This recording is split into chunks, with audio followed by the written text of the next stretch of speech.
சில நேரங்களில் நம்மளுக்கு யாரும் உதவி பண்ண இருக்க மாட்டாங்க. இன்னைக்கு நாளே சரியில்லை. நம்ம தனியாக போராட வேண்டியதாக இருக்கும். ஆனால் அந்த ஹோப்பை மட்டும் நம்ம விட்டுறவே கூடாது. என்னப்பா என்னாச்சு? வண்டி தள்ளினவர? அண்ணா பெட்ரோல் இல்லைண்ணா. பெட்ரோல் இல்லையா?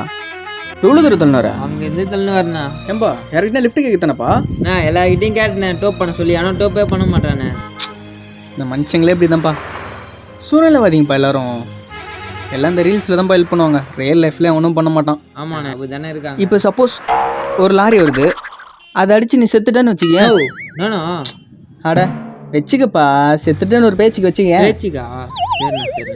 உடனே சோஷியல் மீடியாவில் வந்துடுவானுங்க, மனிதநேயமே இல்லை, நாட்டில் மனுஷங்களே இல்லை, மனுஷங்களாம் எங்கே போனாங்கன்னே தெரில, நாடு நாசமாக போயிட்டுருக்கு, யாருன்னா லிஃப்ட் கொடுத்துருந்தா அவரை காப்பாற்றிருக்கலாமே அப்படின்னு சொல்லுவானுங்க. ஒருத்தனும் பண்ண மாட்டானுங்க. என்ன பண்ணுறது, உலகம் அப்படி இருக்குப்பா.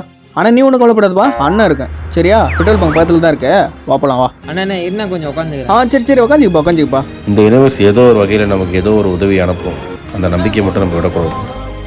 அண்ணா போலாமாண்ணே? போலாம்ப்பா, ஃபாலோ பண்ணுப்பா பின்னாடியே. அட பிக்காளி பட